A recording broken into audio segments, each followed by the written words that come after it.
Hello everyone, स्वागत है आप सबका आज की न्यूज़पेपर एनालिसिस में। इस चैनल पे मैं आप सबके लिए इम्पॉर्टेंट न्यूज़ लेके आती हूँ, इम्पॉर्टेंट करंट अफेयर जो आपके UPSC and other state PCS exams के लिए बहुत इंपॉर्टेंट है। ठीक है, उसे मैं एग्ज़ाम पॉइंट ऑफ व्यू से कवर करवाती हूँ ताकि आप इम्पॉर्टेंट चीज़ें उसमें से एक्सट्रैक्ट कर पाएँ। स्टार्ट करते हैं आज का लेक्चर। मोटिवेशनल कोट क्या है? Dreams don't work unless you do. यानी कि जब तक आप अपने ड्रीम्स में काम नहीं करेंगे ना, तब तक सपने देखने का कोई फ़ायदा नहीं है। आपको मेहनत से लगे रहना है अपने सपनों की तरफ, अपने लक्ष्यों की तरफ। ठीक है, डेली आपको कंसिस्टेंट स्मॉल स्मॉल स्टेप्स लेने हैं।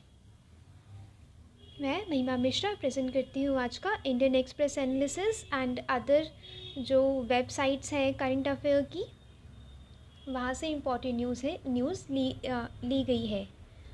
इंडेक्स हमें क्या पढ़ना है और क्यों पढ़ना है, प्रीलिम्स रिलेटेड हम डिस्कशन करेंगे। New species of cobra discover की गई है जो माना जा रहा है कि अब ये एक्सटेंट हो चुकी है। ठीक है, म्यूज़ियम में रखे हुए कोबरा से, मतलब कोबरा के जैसा ही वो एक सांप है, उसे डिस्कवर किया गया है।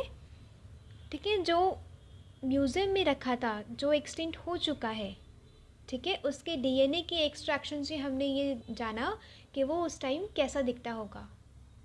राइट, मरकरी प्लैनेट श्रिंक कर रहा है, सिकुड़ रहा है, उसका साइज़ कम हो रहा है। हम ये भी पढ़ेंगे क्योंकि ये वाला प्रीलिम्स के लिए इम्पॉर्टेंट है।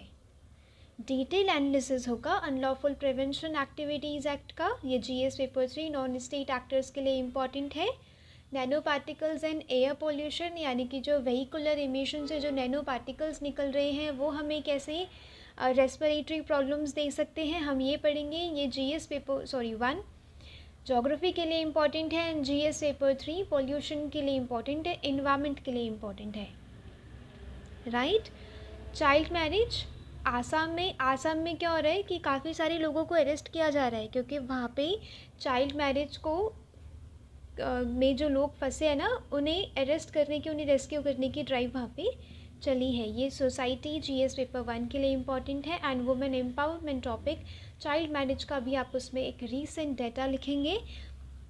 ठीक है, ये उस वाले टॉपिक के लिए भी इम्पॉर्टेंट हो जाएगा।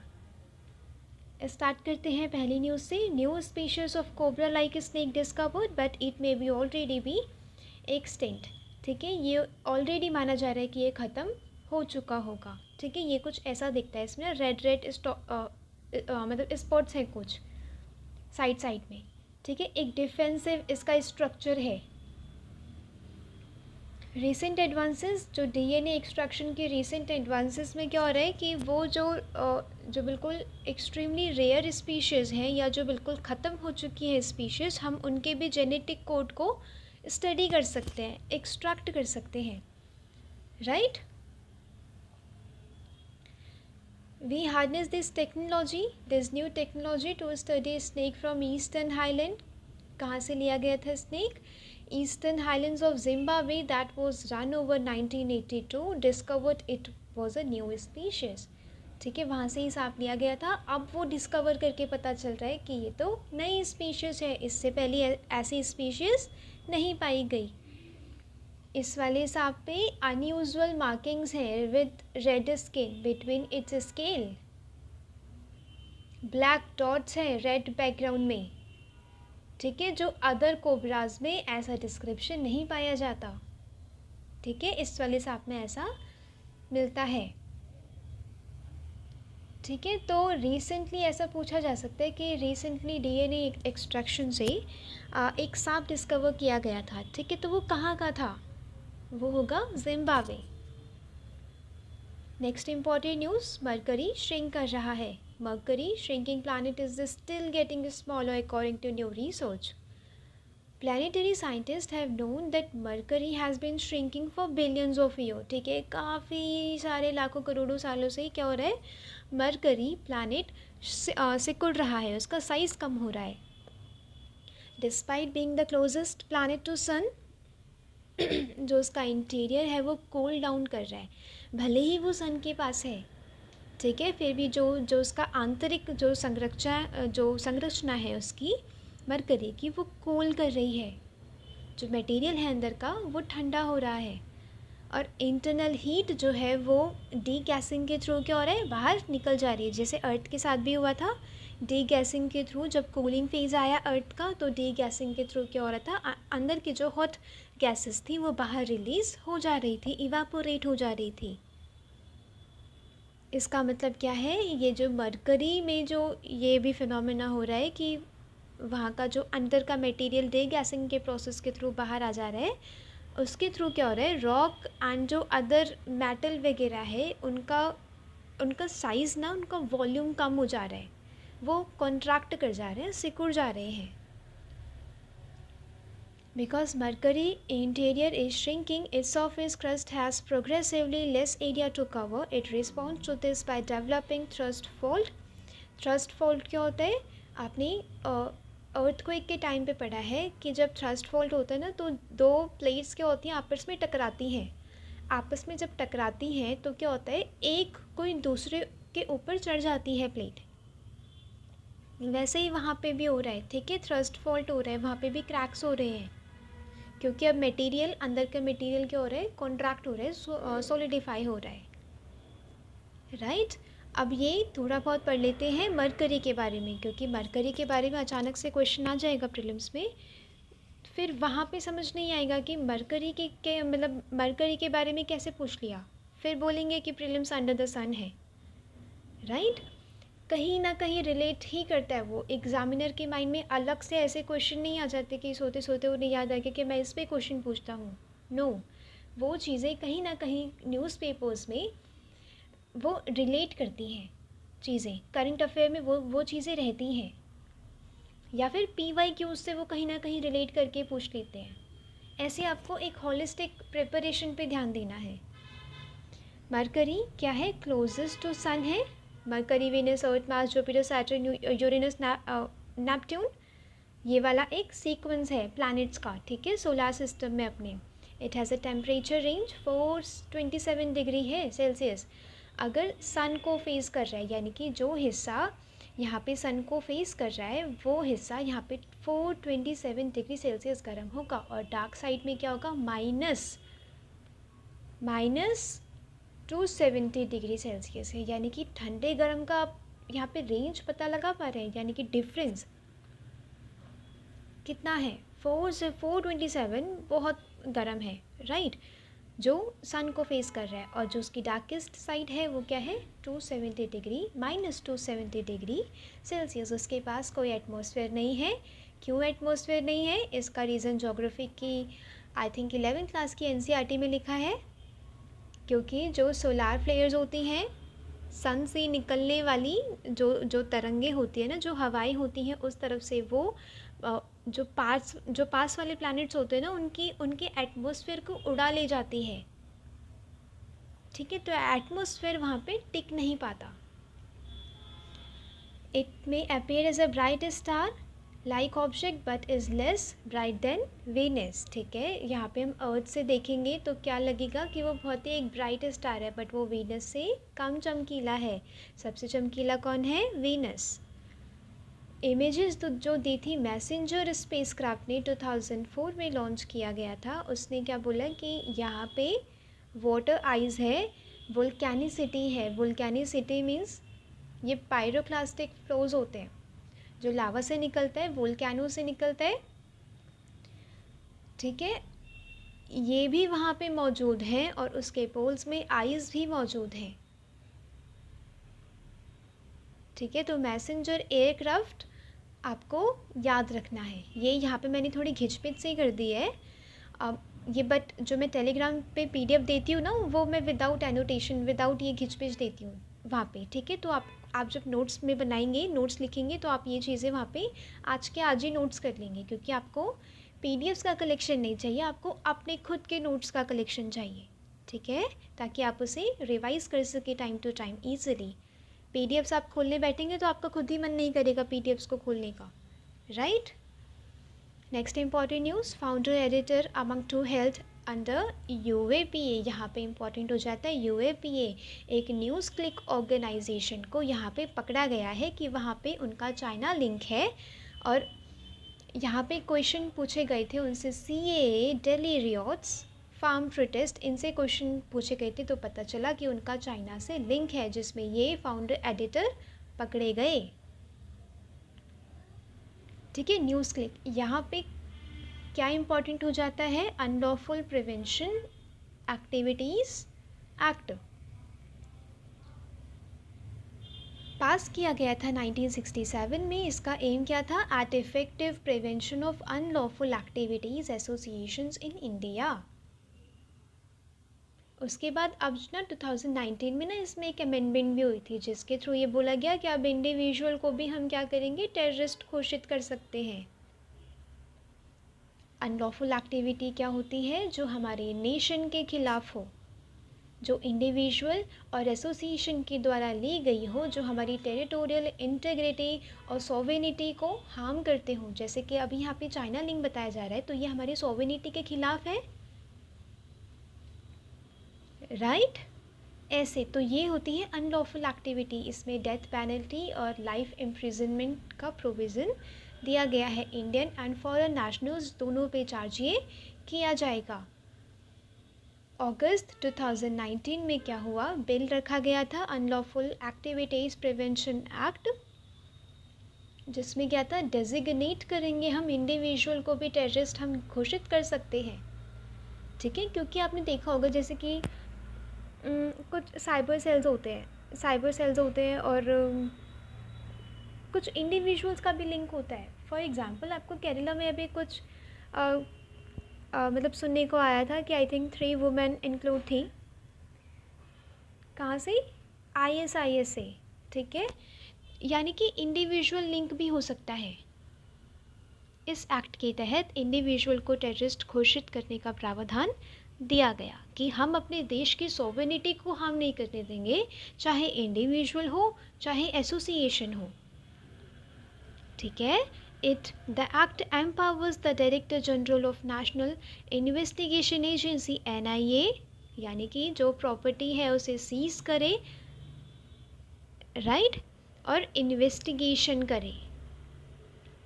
The act empowers officers of NIA of rank of inspector of above to investigate cases of terrorism in addition to those conducted by the DSP and ACP and above rank officer, यानी कि NIA के officer को ये power दी गई है कि चाहे अपना ऑफिशियल हो चाहे कोई भी हो, अगर टेररिज्म से लिंक है तो क्या होगा, वो पकड़ा जाएगा, उस पर इन्वेस्टिगेशन की जाएगी, पनिशमेंट मिलेगी। अब यहाँ पे इश्यूज़ क्या है, इसका मिसयूज़ होता है।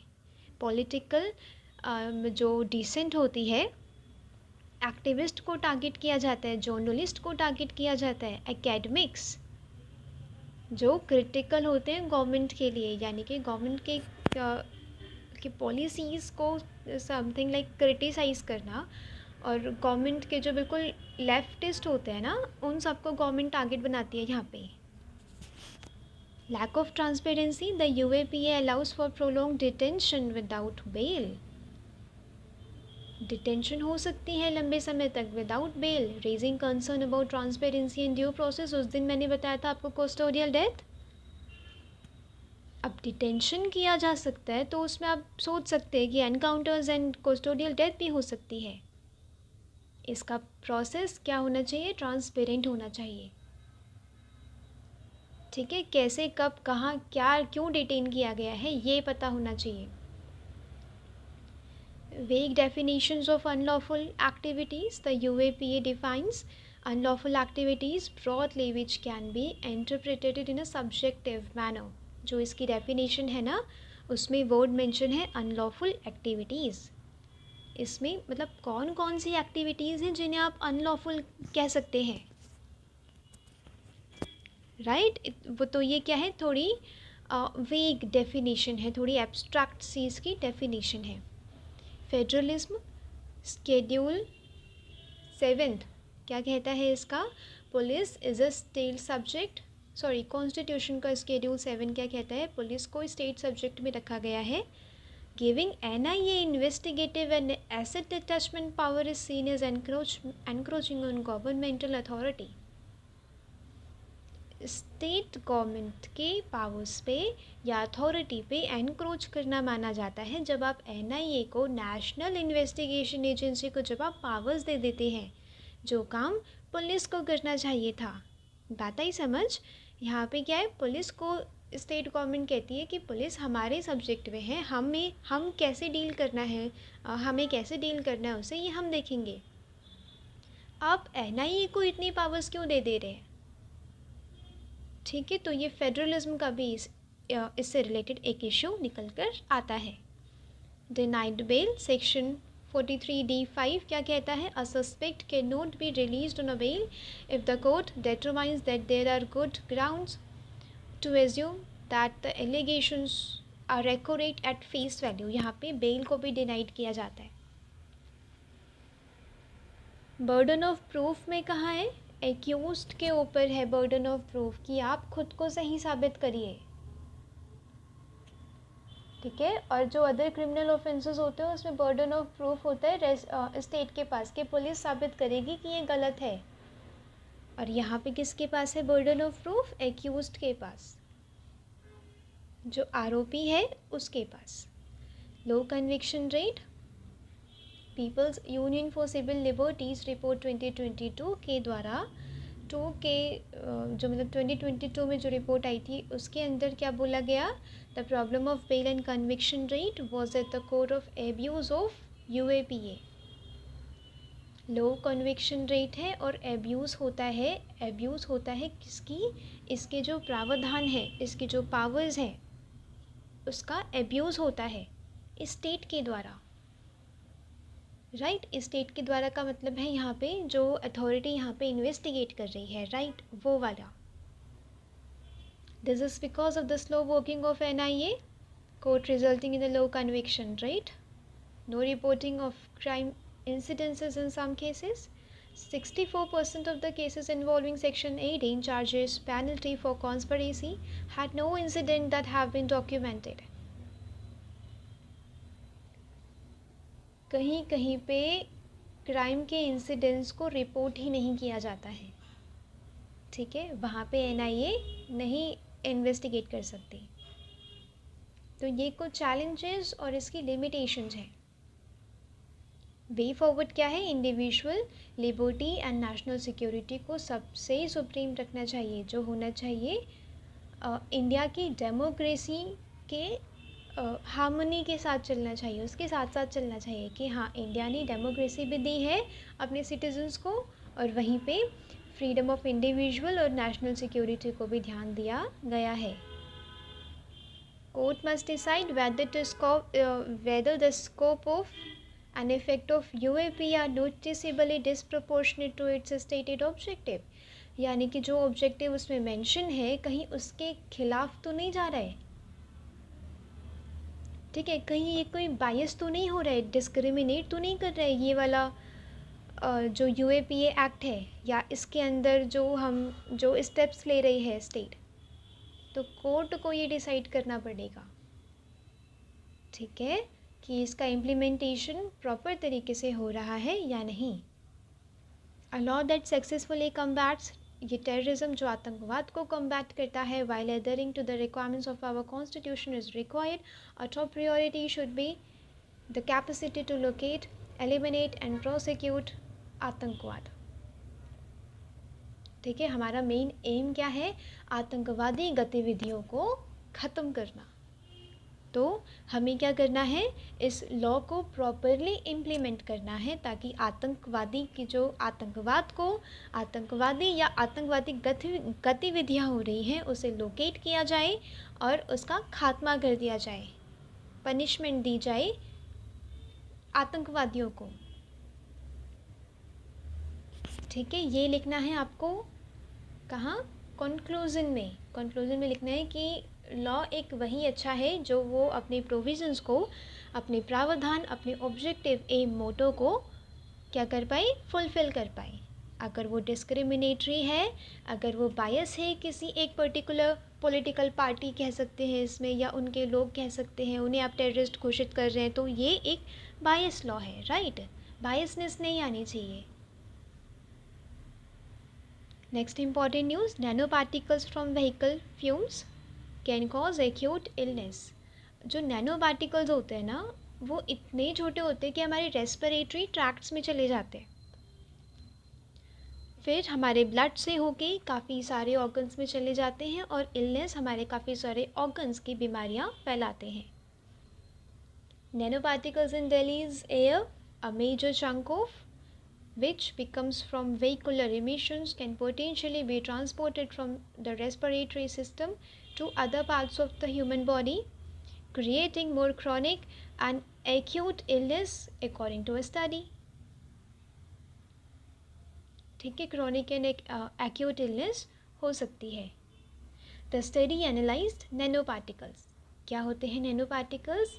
ये 10 to 1090 नैनोमीटर्स इन डायामीटर। 2021 में ये स्टडी कंडक्ट की गई थी, अप्रैल से जून, 2 पीरियड में कंडक्ट की गई थी 2021 में। एक अप्रैल से जून कंडक्ट करवाई थी जब गर्मियों का महीना होता है, और ये अक्टूबर टू दिसंबर जब यहाँ पे पराली भी जलाई जाती है, स्मॉग वाली सिचुएशन होती है, तब भी ये वाली स्टडी कंडक्ट की गई। जो ये बहुत स्मॉल पार्टिकल्स होते हैं ना, मे कम फ्रॉम नेचुरल सोर्सेज और ह्यूमन एक्टिविटीज़, दोनों से, ठीक है। और ये हार्म करते हैं मतलब ह्यूमन के रेस्पिरेटरी ट्रैक्ट्स को। यहाँ पे नेचुरल सोर्स कौन सा होगा? मैंने आपको पोलन बताया था, कल मैंने आपको बताया था पोलन से रिलेटेड जो पॉल्यूशन होता है, ठीक है, उसके भी nano particles. In urban road environments, nano particles come mainly from combustion process in automobiles.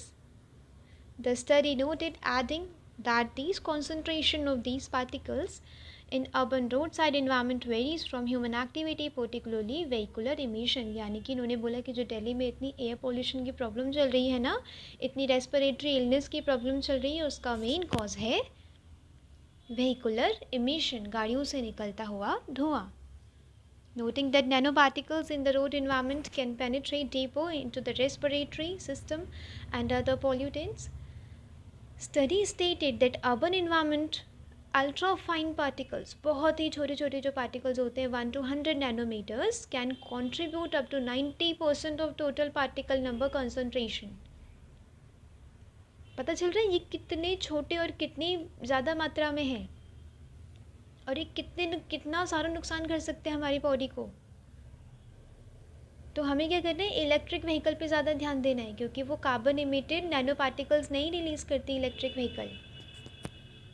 EV पे हमें ध्यान देना है। Metrology and other factors can also influence the concentration of these particles, जैसे कि ह्यूमिडिटी का बढ़ जाना,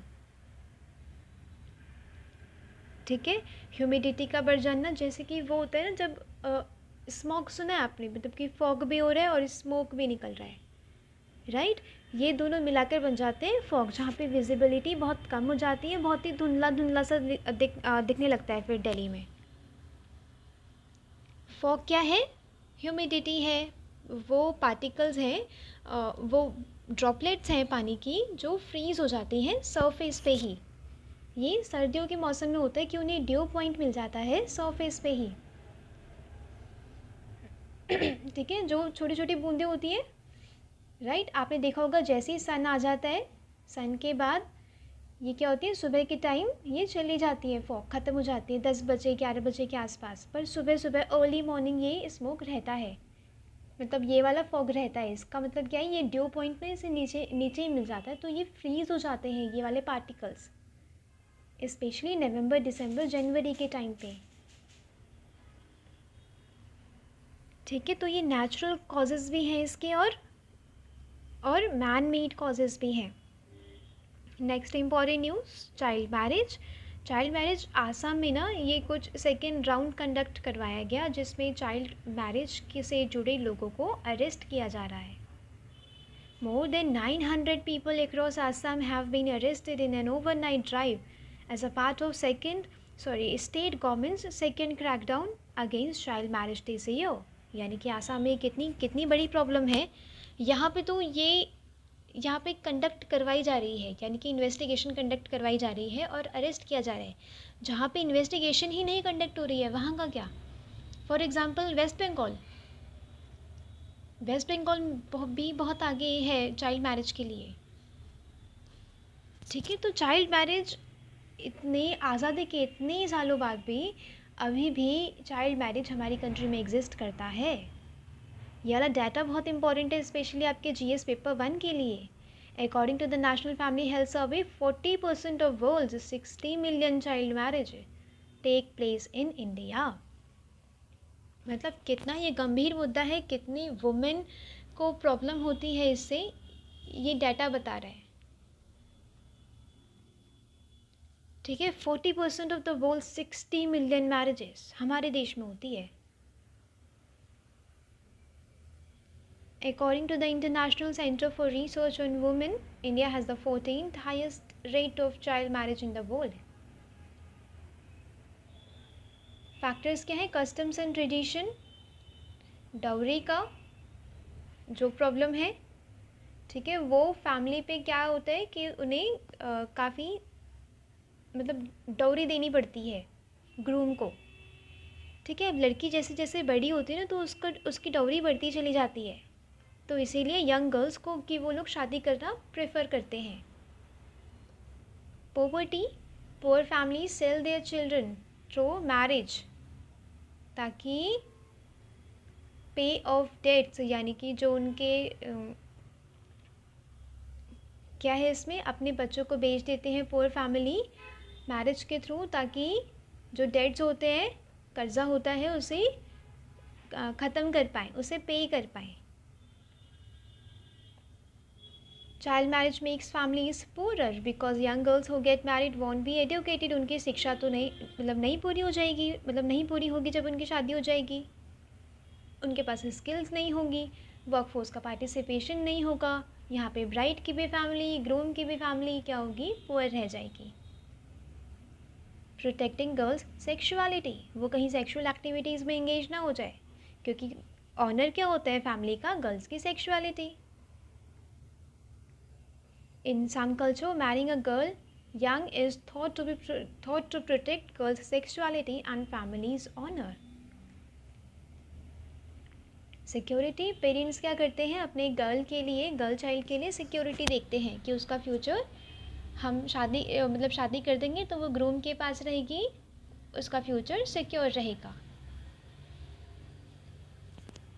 abuse, rape and other crime, जो गर्ल्स के अगेंस्ट रेप होता है, for example 12 old girl recently in Ujjain,